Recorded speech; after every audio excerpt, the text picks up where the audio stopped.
Hello, Linda. Thank you for taking time for this interview. And thank you for participating in this Zoom meeting for Youth Against Racism and Injustice project that we're doing here. Thanks. Sorry. Thank you. Before we begin proceedings, I would like to acknowledge the traditional owners of the land on which we meet today, the Cadigal and Bidjigal lands of the Eora Nations. I would like to pay my respects to the elders past, present and future, and also pay my respects to all Aboriginal people here today, wherever you may come from. Lovely. Hi, I'm Alex. I am a long-time volunteer for 2Connect's anti-racism programs, and I have a question about NAIDOC Week, which, as you know, has been postponed from July to November this year because of COVID-19. And I wanted to ask what the importance is of NAIDOC Week and why we still celebrate it. Well, I think the theme, thank you, Nick, and hello, Alex, and I join with Nick in recognising country. I am in Kogarah today, so I'm on Badigal country, which is also part of the Eora Nation. So thank you to Connect Youth and Community for having this series. And Alex, to go to your question, NAIDOC is over 60 years old. In fact, it's the same age as me, or thereabouts. And what I've noticed, Alex, with NAIDOC is just how remarkable the change has been from it not being all that recognised a long time ago to now where everyone participates, especially schools, which I think is really, really important. So schools, local government areas, government departments, parliaments, a whole bunch of people actually recognise NAIDOC and recognise it's a time for celebration of Aboriginal culture and heritage and story, as well as a time where we can educate ourselves and come together as a nation. And that's what NAIDOC really is about. And you know, if you think about the Uluru Statement, one of the 3 tenets of Uluru was the concept of truth-telling. And I think NAIDOC is a fantastic opportunity to practice some of that truth-telling. And I was kind of a little vaguely aware that NAIDOC had been postponed to November. So I think we'll all be able to participate in it. And I understand the theme is always was, always will be. And the recognition that First Nations culture is so old. And for me, that is something for all Australians to be proud of and to celebrate. Thank you.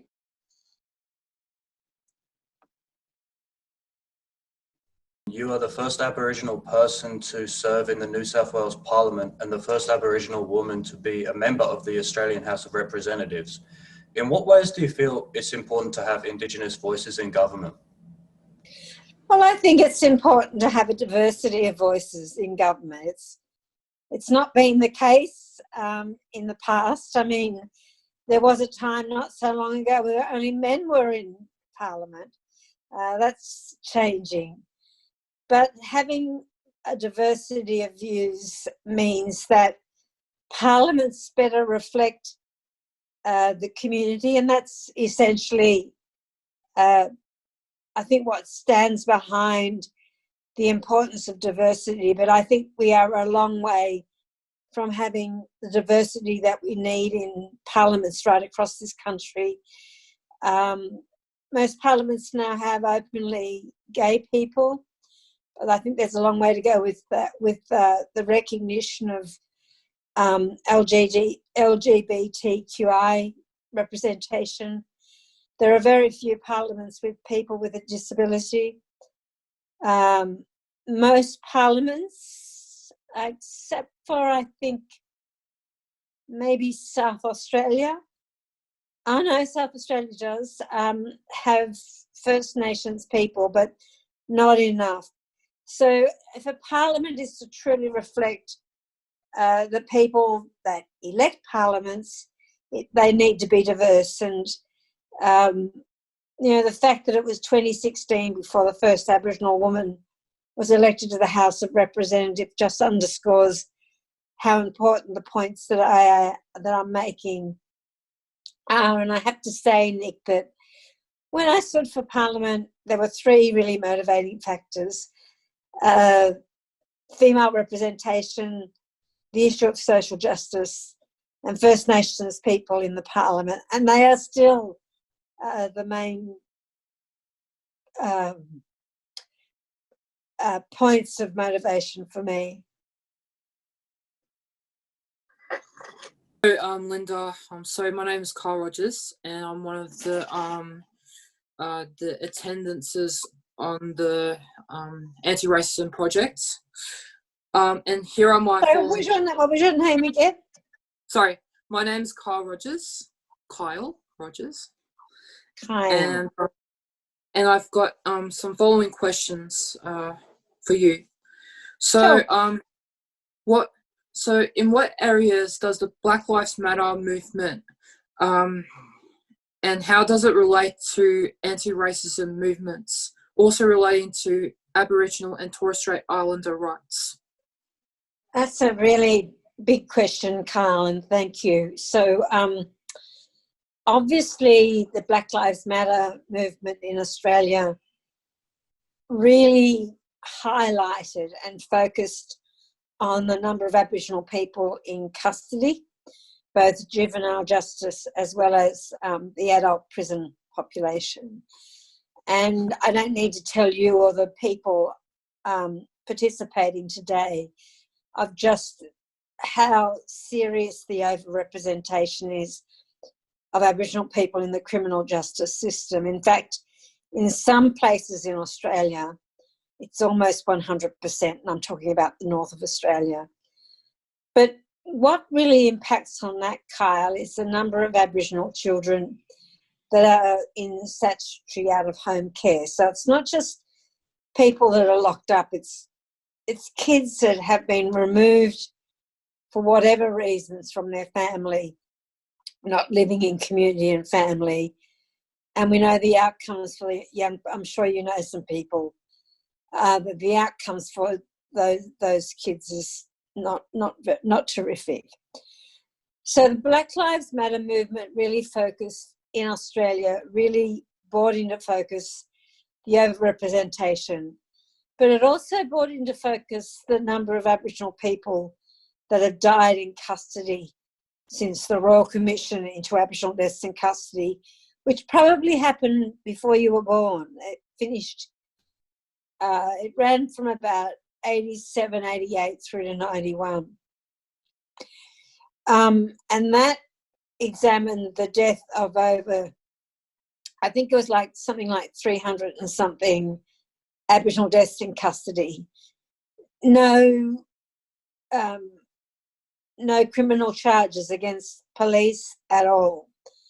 In fact, that's why the recent decision by one of the Northern Territory courts to try that guy that killed, that shot the young man from Yuendamu is so historic.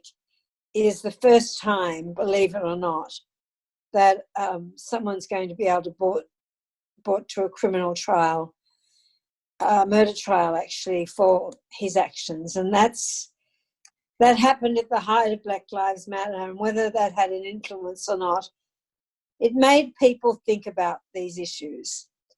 And the final point that you've made is, how does that relate to racism? Well, I think that's pretty obvious, is that it really highlighted the pretty dreadful history that's existed in this country and the need to tell the truth, but also some of the structural racism that clearly exists, otherwise there wouldn't be so many people locked up.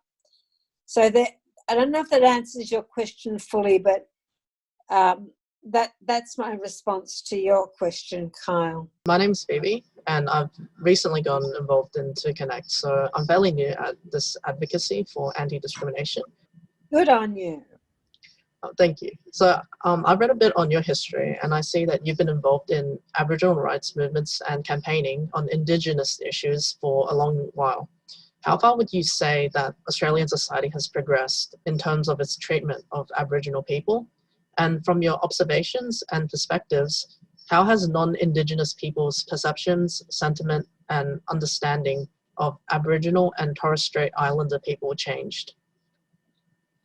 I think that things have changed dramatically. And as you pointed out, my history goes back a long way. So I have had the opportunity over many generations, over many decades, to observe and be part of that change. I'm not saying things are great now, because they're still not, but they're a hell of a lot better than they used to be. I very much think that there is a better knowledge base than ever before in the general population about Aboriginal issues and history. I think it's still a long way to go, but I can tell you from experience it's much better than it used to be. Don't get me wrong, I think there is still shocking racism in Australia, and you see that bubble up with, things like Adam Goodes and so forth, which I'm sure you're all familiar with. So there is still enormous ignorance, and there is still deep-seated racism, both overt and structural. But you very rarely go to a school these days without the school flying the Aboriginal and the Torres Strait Islander flag. You very rarely go to a school to a speech night or an assembly where there isn't an acknowledgement of country. And those things might seem symbolic, but they're really important. And I think that with the debates that happen around whether the 26th of January is appropriate, whether singing the national anthem at the State of Origin, which is tomorrow night, is okay.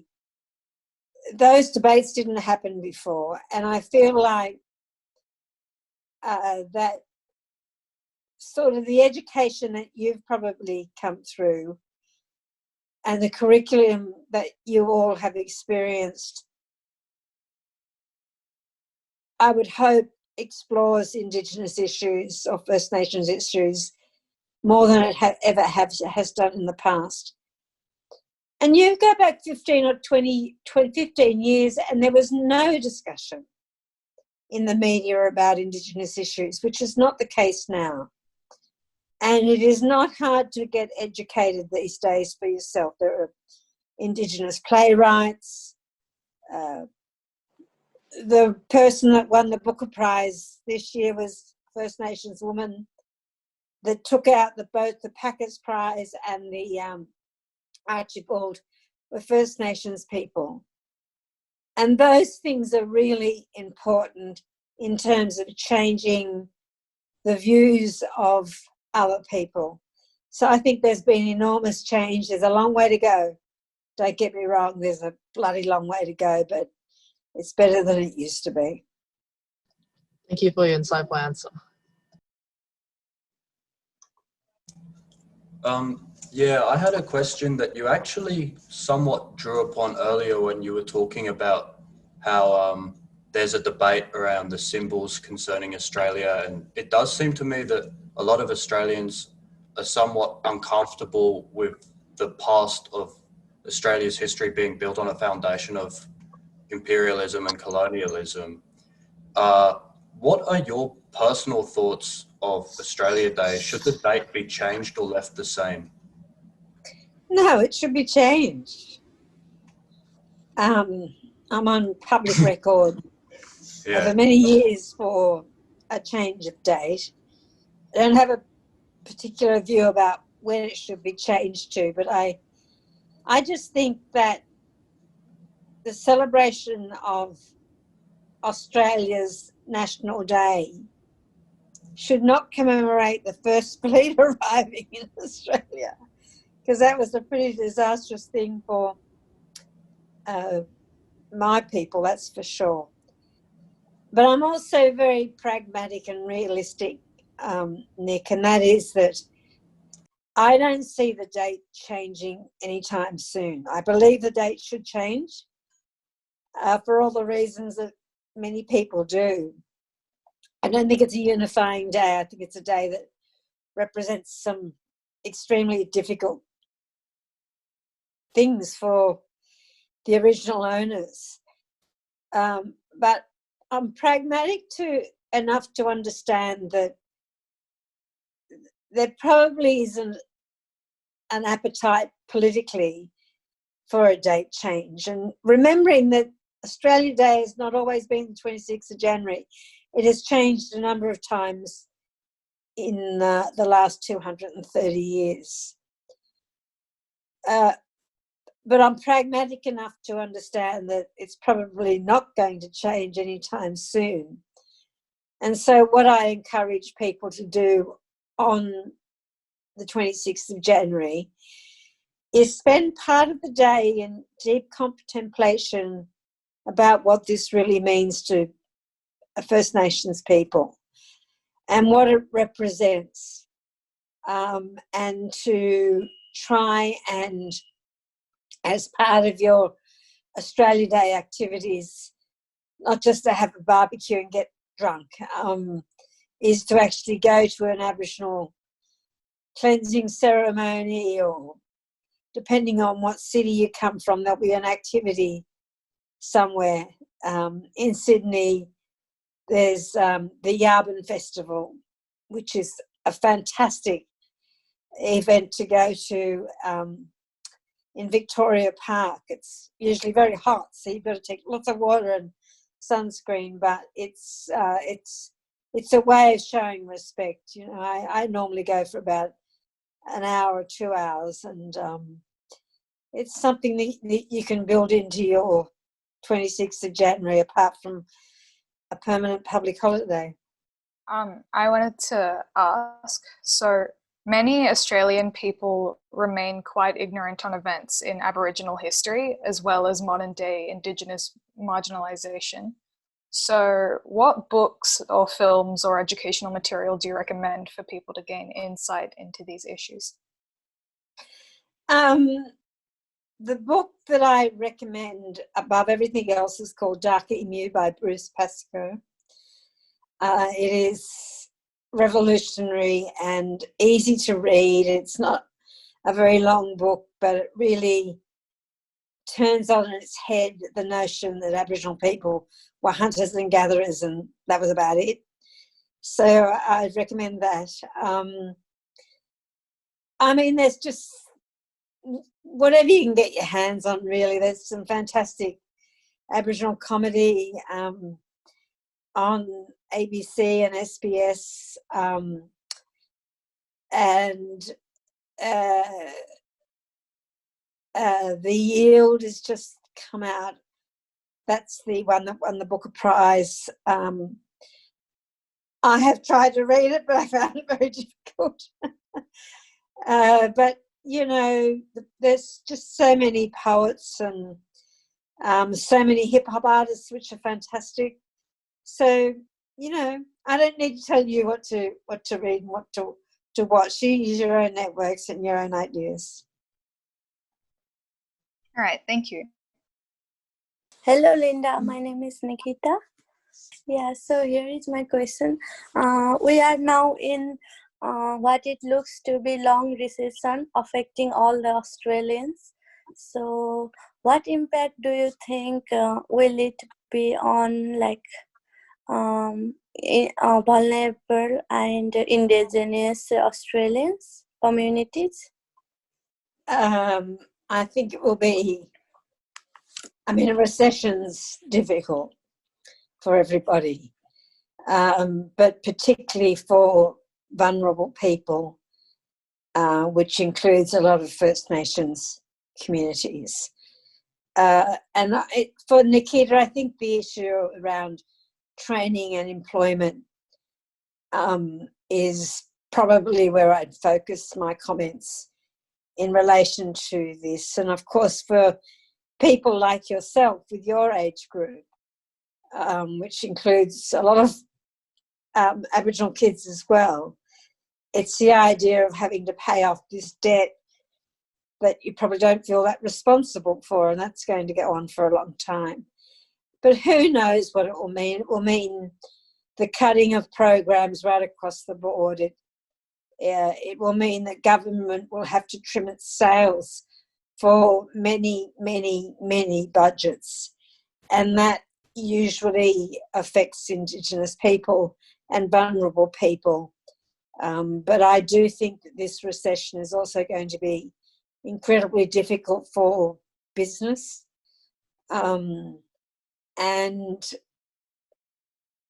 it will mean some very hard decisions around tax, stuff that I won't go on about, but for vulnerable people, it'll be difficult because of the employment and training aspects. Thank you, Linda.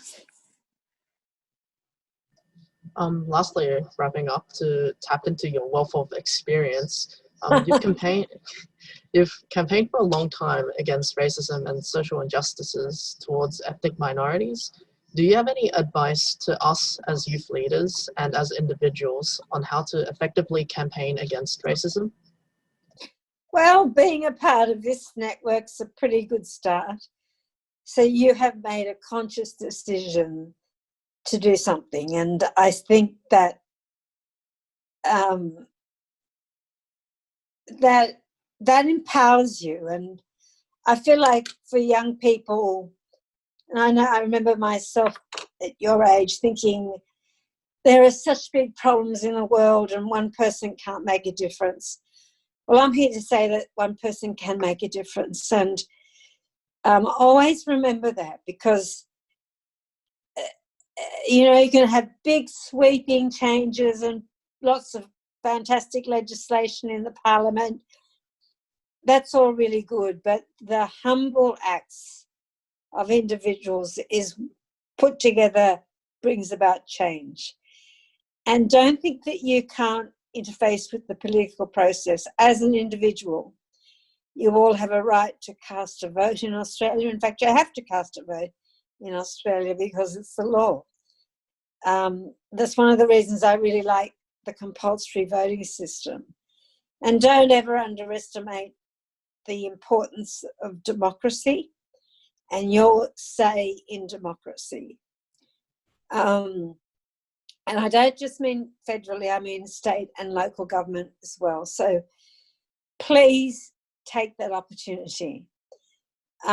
Make sure you're as informed as you possibly can be. And I think that's the most powerful thing, is to be informed.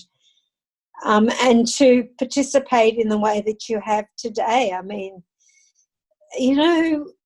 it's just the very individual attitudes that you will take forward into your family and eventually your own family if you decide to have one. And progress is slow. Very little changes overnight, although we've seen some big changes overnight because of COVID, and let's hope that we can hold on to some of those changes. Not quite sure that we will. So just be proud of what you're doing. Remember that activism is about individuals making up a whole. Thank you very much. So that was the last question we had as a group. So on behalf of the 2Connect youth leaders, we thank you for your time and for answering our questions. Well, thank you. All the best. See you.